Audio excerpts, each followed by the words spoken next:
رسول الله صلی الله علیه وسلم فرمایي بشک خیرات د سړي څخه د الله غضب دفع کوي او د زکندن سختی دفع کوي. خیرات د الله قهر دفع کوي او د سړي ګناهونه رژوي.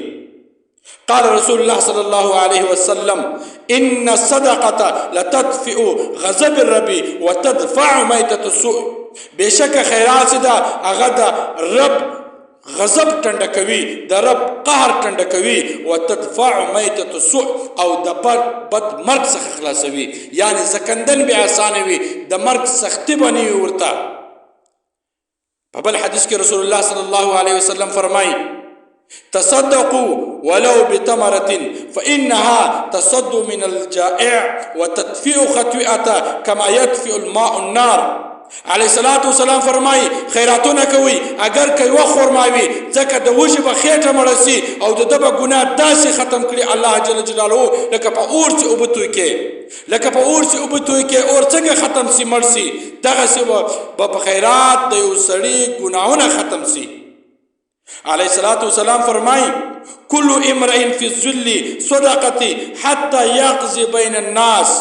علیه الصلاة والسلام فرمایي د قیامت په سخته ورځ به هر سړی د خپل خیرات و سور ته ناست وي، یعنې د خپل خیرات و سایې ته به ناست وي تر هغه وخته پورې تر څو چې د ټولو مخلوقاتو قضا کېږي، تر څو چې د ټولو مخلوقاتو فیصله کېږي، تر هغه ټیمه به دغه کس د خپل د خیرات و سایې ته ناست وي په سخته ورځ کې چې هغه د قیامت ورځ ده. حضرت اسرائیل علیه الصلاة والسلام یو سړي ته راغی، دغه روح یې قبض کوله. نو هغه کس ته یې وویل چې تا په ټول ژوند وی نیکي کړې ده. دا کس چې و دا ډېر ګناهګاره و.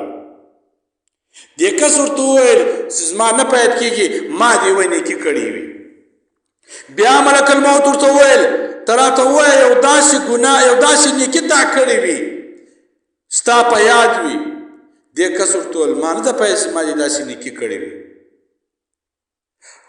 اخر کې بیا حضرت اسرائیل علیه الصلاة والسلام ورته وویل چې ته داسې فکر وکړه، سوچ وکړه چې یو ځای تا یو نیکي کړې وي، ته هغه ما ته ووایه. دې کس ورته وویل ما دونه په یاد ده چې زه به تاجر وم، زه به سوداګر وم، ما به سودا کوله، ما به یو شی واخیستی هغه به مې خرڅوی، یا په نغدو یا په پور به مې خرڅوی. چې کله به مې ټیم پوره سو چې سرمایهداره ته به ورغلم، مالداره ته به ورغلم، له هغه څه به مې خپلې پیسې راخیستلې، نو ما به ښه په نرم دلي سره او په ښه اخلاق سره او ښه په خندا سره له هغه څه به مې خپل پور راکښی. او چې کله به غریب ته ورغلم نو له هغه سره به مې نرمیتوب کوئ. چې کله به ټیم پوره و پیسې به نه وي ورسره نو ما به څه مهلت ورکوي چې ځه نه غواړي یوه میاشت بعد یې راکړه یا دوې میاشتې بعد یې راکړه.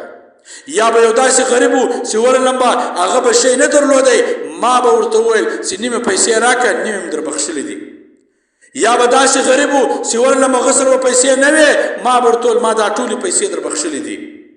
نو ما یو دغه کار کړی ده چې کله به ما سودا کوله ما به د الله جل جلاله د بندګانو سره نرمتوب کوئ، رحم دلی به مې کوله، پر غریبانو به مې رحم کوئ، د غریبانو سره به مې رحم دلی کوله او نرمتوب به مې کوئ. په دې وخت کې چې کله دا خبره الله جل جلاله واورېدله، الله جل جلاله ملک الموت ته وحی وکړې چې ای اسرائیل علیه الصلاة والسلام د زما پر بندګانو رحم کړی ده، د زما له بندګانو سره نرمتوب کړی ده، ته هم له ده سره نرمتوب وکړه په زکندن کې، ته د ده زکندن ورسخت نه کې، د ده زکندن ور اسانه کې. ځکه